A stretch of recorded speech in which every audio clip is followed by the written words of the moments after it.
Всем доброй ночи. Дорогие друзья, я говорила и повторяюсь, что основа магии – это ясновидение. Человек может быть очень начитан. Человек может быть очень эрудирован, много знать, много интересоваться, читать. Даже, может быть, попробовать составить что-то свое. Но это не показатель силы. Если у человека нет ясновидения, он всего лишь эрудированный, начитанный человек, который может много чего знать и много на что найти ответ. Не более того. Он не есть избранный судьбой для того, чтобы помогать людям или наказывать. Основа магии – ясновидение. Некоторые считают, что основа магии – это объяснение реинкарнации, сваливание все на реинкарнацию. Я про это уже говорила, снимала, не будем к этому возвращаться. Это не основа магии.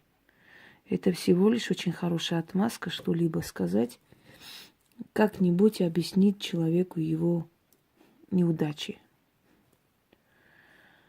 Ясновидение – это видеть сокрытую жизнь человека, его подсознание. И у каждого ясновидение приходит по-своему. Кто-то видит через карты, у кого-то именно ясновидение развито. Еще и называют яснознание, знать, видеть ясно.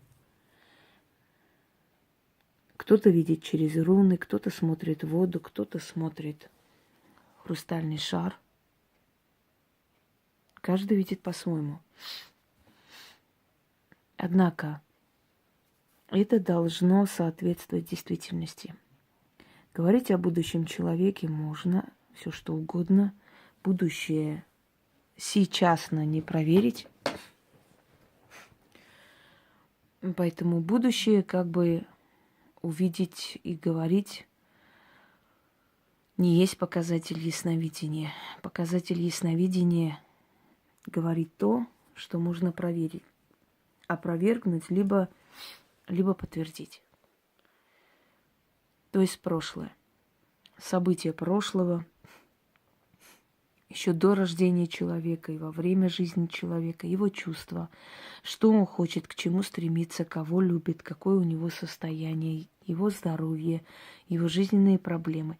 Как можно больше говорить человеку обо всем, что происходит. И 70% должно совпасть. Если кому кажется, что мы ходим по улице, ясновидим всем подряд, очень сильно ошибаются. Мы иногда себя отвлекаем, отключаем от этого всего, потому что если у нас это очень сильно развито, то мы автоматически сидим в кафе, смотрим на человека, понимаем, что он скоро умрет, от него идет это разит. Хотя, может, очень молодой, очень красивый, такой здоровый молодой человек, но видно, что его скоро не станет, он погибнет. Я один раз ехала рядом с шофёром, и меня просто всю дорогу мутило, мне было очень плохо. Меня преследовала мысль, что я еду с трупом, и что очень в скором времени его не станет. И вы знаете, через некоторое время, поскольку я часто пользуюсь такси, здесь называется такси «Престиж», через некоторое время спрашиваю одного из водителей: вот этот молодой парень, который часто едет по Бутово, что-то он пропал. И говорит: да вот разбился. Что-то вот так случилось, непонятно при каких-то обстоятельствах, то ли пьяные там были, то ли что. Погиб. Много раз так было, когда хотела себя обмануть, не думать, может, мне кажется, может, мои какие-то эти всякие выкрутасы, но потом подтверждалось, к сожалению, что я была права. Что я хочу вам сказать?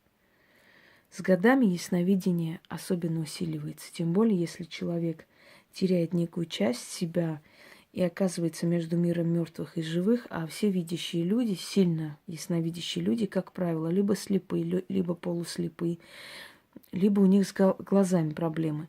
Вспомните, все сильные ведьмы, как правило, имеют с глазами проблемы. Почему? Потому что вот эта часть, вообще глаза, это дорога к мозгу, как говорила профессор Бехтерева. Поэтому у ведьмы особенно развита вот эта вот глазная чакра, сила, называйте как хотите, вот эта часть, энергетическая зона. И она глазами просто вытягивает и ваши болезни, и ваши потайные мысли. Понимаете, постоянно у нее страдают глаза. Именно поэтому у них с глазами проблема. Кроме того, почему они полуслепые или плохо видят, или у них проблема с глазами, как правило, причина состоит в том, чтобы они лишнего не видели, чтобы видели душу человека. Они видят каким-то внутренним чутьем. Чем меньше человек видит физиологически, тем больше он напряжен духовно внутри, тем больше все его тело, все его естество превращено в какой-то один орган зрения. И поэтому он чувствует запахи болезни, он чувствует внутреннее душевное помешательство, он чувствует все. К такому человеку иди хоть в норковой шубе, там со всех соседей собери золото и надевай на себя, она увидит, что ты нищая, понимаете? Этого человека обмануть невозможно. Бывают ли моменты, когда человек не видит? Бывает. Очень редко, но бывает. Это говорит о том, что либо этому человеку рано к тебе, либо этот человек недостоин твоей помощи. И поэтому либо этот человек не воспринимает ту информацию, которую ты говоришь, или не хочет воспринимать, потому что он слишком гнилой, либо этому человеку не суждено спастись, и ты не видишь то, что есть у человека. Но такие случаи бывают очень редкие. Как правило, если много тысяч человек говорят о том, что ты ясновидишь, то стоит доверять многим тысячам людям, чем одному. Но ясновидение очень нужная часть магии, основа магии. Как я уже говорила, некоторые отмазываются реинкарнациями и прочим, потому что так легче простого объяснить, что у тебя там карма в прошлых жизнях, то, что ты не проверишь. А вот сказать, что у тебя сейчас и сегодня происходит, это, конечно, тяжело. Кроме того, хочу вам сказать, что если у тебя нет ясновидения, то карты Таро тебе не подчиняются, они не выдадут ту информацию, которая есть. Дорогие друзья, ясновидение это не означает, чтобы тыкали пальцем в небо и говорили, вот у тебя порча, проклятие, не знаю, откуда там пришло, что-то там такое, из какого-то там поколения. Ясновидение – это когда описывают вашу ситуацию настолько реалистично, что вам кажется, что этот человек с вами рядом жил. Иногда бывали абсурдные выкрики в мою сторону, например, «Ну, она мне сказала мое прошлое, да, ну это же я и так знаю». «Ну, я же не знаю». Вы забываете, что человек-то вас один раз видит, первый раз. И когда вы думаете, что это неудивительно прошлое видеть, ведь я и так это прошлое знаю, вы задумаетесь о том, что этот человек вас не видел, он вас знает минут 15, и ваше прошлое все по полкам разложил. Это не удивительно? Удивительно. В наше время люди уже настолько привыкли, что... Ну, что там скажут? Ну, скажут там, порчу у тебя какую-то, там, завидуют тебе, что-то сделали тебе, на смерть сделали, еще что-нибудь. А может быть, кто-нибудь зайдет на мой канал, посмотрит виды порч, да, и расскажет просто человеку, что у тебя вот так, и что-нибудь там оттуда совпадет. Это не есть ясновидение. Ясновидение – подробное объяснение твоей жизни, что у тебя происходит, откуда это пришло, что было, как, чего и так далее. Как можно больше подробностей. Это есть ясновидение. А просто говорить, что порча, или там вот карты вот так говорят, я ни при чем. Вы знаете, есть очень много различных фокусов, которые делают люди. Это просто несколько колод карт вытаскивают оттуда самые плохие карты, перемешивают, а потом тебе открывают и говорят, вот видишь, потому что, что бы ты ни тянула, да, выпадет смерть или выпадет разрушение, или что-нибудь плохое. То есть из нескольких колод самые страшные карты. И любую карту вытягивай, и она обязательно будет плохой. Вот видишь, карты говорят, значит, все плохо. Магия на тебе, магия, хотя я не понимаю, что такое магия на тебе вообще. Ну, часто говорят такое некоторые товарищи. Так вот, ясновидение – это ясно видеть твое прошлое, настоящее. Будущее можно видеть, но не всегда надо на будущем зацикливаться. Если человек приходит к ведьме, она должна узнать, откуда корень ее проблемы и как это решить. Это не столь важно, что у тебя в будущем будет, сколько важно, что у тебя вообще происходит, откуда это пришло и как это исправить. Согласны? Потому что если на тебе что-то сделано, но будущего хорошего тоже не особо стоит ждать. Но еще раз повторяюсь, будущее можно говорить какое угодно. Ты не проверишь прямо сейчас. А вот если человек видит твое прошлое, настоящее, вот все твое состояние души, что произошло в твоей жизни, вот это есть ясновидение. Неважно, как он видит. Картами видит. Карты это всего лишь вспомогательно. Когда я хочу немного так свою энергию успокоить, дать отдых, не смотреть напряженно, да, вглубь души человека, я беру ей карты в руки. И картами, и камнями, и своим ясновидением. Все эта картина становится общей и полностью говоришь человеку. До того правильное, что у него очень сильное удивление. Но вот я хочу несколько заговоров, хотя я дарила много ритуалов для усиления ясновидения. И поймите, ясновидению учиться невозможно. Ни в какой школе магии вас ясновидению не научат. Некоторые мне говорят, ну ладно, ясновидение там невозможно, но гадать-то мы можем научиться. Гадать нет.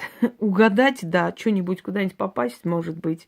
Что-нибудь там сказать, может быть, но это то же самое ясновидение, понимаете, и этому не учат. Это все равно, как научить, например, дышать человека. Это либо есть, либо нет. Но усиливать время от времени, призывать силы для того, чтобы меньше тратить свою энергию, вы можете. Я дарила тем, кто практикует, если помните, с пятаками, да, с глаз мертвого, чтобы увидеть то, что дано видеть мертвым. А мертвым все дано видеть, они видят внутренним зрением, в отличие от нас. Залезть в потайные углы мозга. Между прочим, хочу вам сказать, что вот этот момент ясновидения, консультации, да, сеанс ясновидения, он не менее трудоемкий, чем сам ритуал снятия порчи, например. Иногда бывали, что люди приходили ко мне, а после меня рвало просто столько гнилья я увидела в сознании этих людей, что мне потом было очень плохо, я хочу вам сказать. Поэтому ясновидение точно такой же обряд, ритуал, и он отнимает не меньше сил, а иногда даже больше сил, чем сам ритуал, я могу вам сказать. Поэтому вы не думайте, что ясновидение – это тяп-ляп что-нибудь сказать. Нет. Это может быть у кого-то так, но у практиков, опытных практиков, совершенно по-другому. Пришел человек или человек отправил вам фотографию, чтобы сразу же усилить себя и без особых затрат энергетических увидеть, что там, как там, ответить полностью. Берите черную свечу, крутите вокруг глаз, вот где переносится третий глаз. Это призыв к Самаэлю. 6 раз говорите, ставьте свечу, пару секунд отдохните, и у вас просто как по маслу все скажете человеку, все. Человек охренеет. Начнем. Крутить черной свечой и поставить обратно. Говорить 6 раз. О Самаэль, князь мертвых, ты хозяин мертвого царства. Как мертвецы в твоем царстве видят и знают все, что сокрыто, так мне познать душу того, кто пришел ко мне. Свеча горит, а душа моя тайная зрит, знает и видит. Тайное, сакральное, сокровенное. Именем Самаэля я все увижу, что ты скрываешь истинно. Можете имя назвать человека. Следующий момент. Положите руку на фотографию или возьмите его руку руку человека. Между прочим, не обязательно, чтобы человек вас слышал. Вы можете сказать 1 секунду, открыть тетрадь, даже если не запоминаете, шепотом прочитать, а потом сказать: теперь готово, я сейчас вам скажу все, что надо. О Адонай, ты пишешь книгу судеб. Дай мне прочесть судьбу человека, увидеть мысли, узнать корни, откуда беда и как остановить. Все покажи во имя вечной силы. Истинно. 1 раз. Вздохнули глубоко, и перед вами картина вся, как в кино. Еще раз говорю, это действует для тех людей, тем людям помогает, у которых это есть уже с рождения. У кого нету, это нереально открыть. Далее. Закройте глаза ладонями и говорите: взываю душу 3 ведьмаков. 1 тайное покажет, 2 на беду укажет, 3 решение подскажет. Истинно. 6 раз. Следующий момент. Руна Соулу или Соул. Вот он. Дающие познания, открывающие тайные знания, открывающие врата тайны и так далее. На ладони. На правой и на левой. То есть на ладонях, извиняюсь, вот так. Чертите эту руну. Можете перед сеансом, как человек к вам должен прийти, просто начертить, вот так начитать и с этой руной и принять. Кто любит рунную магию. Прижать к переносице, где 3 глаз, где индуйские боги изображаются с 3 глазом. Это место ясновидения. Раньше женщины не просто так носили вот эти золотые монеты прямо на лбу. Это не просто так. Оно усиливало как бы внутреннее чутье. Понимаете, 7-е чувство. А у знающих людей ясновидение цыгане носят часто. Золото же они не просто так любят. Инки же не просто так из золота делали свои храмы. Золото — это переносчик. Сейчас с золотом тоже скажем. Значит так. Говоришь: о руна Соулу, именем северных богов я даю тебе дыхание, силу и активность. Открой и покажи все, что от всех скрываешь. Да будет так. Обычно с рунами произносится 4 раза, 7 раз, 9 раз. Вот так. Может немножко так укачать, но это нормально. Зеркало. Либо вогнутое зеркало. О вогнутых зеркалах я уже вам рассказывала. Я думаю, что по новой говорить не стоит. Вот это вогнутое зеркало. Это специально для защиты. Это очень хорошая вещь, между прочим. И помогает. Я обычно так прикладываю. Видите, он уже изношенный, истертый. Прикладываю к колбу, к переносице, там, к 3 глазу, ложусь немного, отдыхает очень сильно, потому что это место мы не видим, но там находится некая дорога, ясновидение, некая сила. Там, собственно говоря, вот отвечающий за внутреннее чутье. И отдыхает очень сильно. Кстати, через врата зеркальные очень много приходит к нам. Многие в зеркалах видели то, что потом писали Нострадамус, например, в вогнутых зеркалах. Или вогнутое, или обычное зеркало, если нету. Обычное круглое маленькое зеркало. Есть и черные зеркала, продают такие кулоны из черных зеркал. Вот такой тоже есть. Приобретайте, если есть. Это практиков касается. Тать потусторонняя. Через потайные миры дай мне увидеть то, что скрыто. От смертных глаз сокрыто. Пусть мне откроется истинно так. Золото. Прижимайте золото к лбу. Опять же, к 3 глазу. И читаете. Золотая вещь, любая, можно с камнями, как угодно. Золото, оно притягивает. Можно хоть так собрать и так приложить. Значит, золото, металл богов. О боги, вспомните про меня. Мою клятву с вами вспомните. Через ту клятву дана мне власть, сокрытая узнать. Дайте увидеть то, что имя. Его, то есть этого, имя, разум скрывает. И силой богов я это для себя открываю. Да будет так. Тайное стало явью. Вот вам несколько, скажем так, приемов, которые вам помогут время от времени усилить себя и как можно меньше тратить сил, потому что это нас выжимает. Людям кажется, что ничего особенного мы не делаем. Просто сидим, просто посмотрели, сказали: «О, точно, а как вы узнали?» Вот самый интересный вопрос, который мне задают. Откуда вы узнали? Я отвечаю, как в том фильме, да? Оттуда. Оттуда я узнала. Да.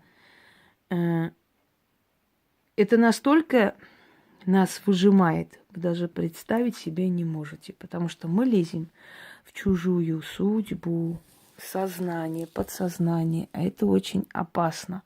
Но это и есть ясновидение. Этому учиться невозможно, но время от времени усиливать или вот под рукой просто переписать это все, чтобы легче стало сразу же открыть это все, посмотреть, понимаете, чтобы не напрягаться постоянно. Потому что это напряжение, это очень сильное напряжение.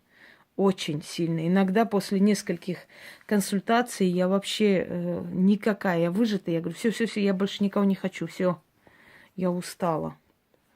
Вы думаете, я в день по 50 человек принимаю? Ну, конечно. Я вообще с ноги протянула, а точнее копыта. Всем удачи, и эта практика в помощь.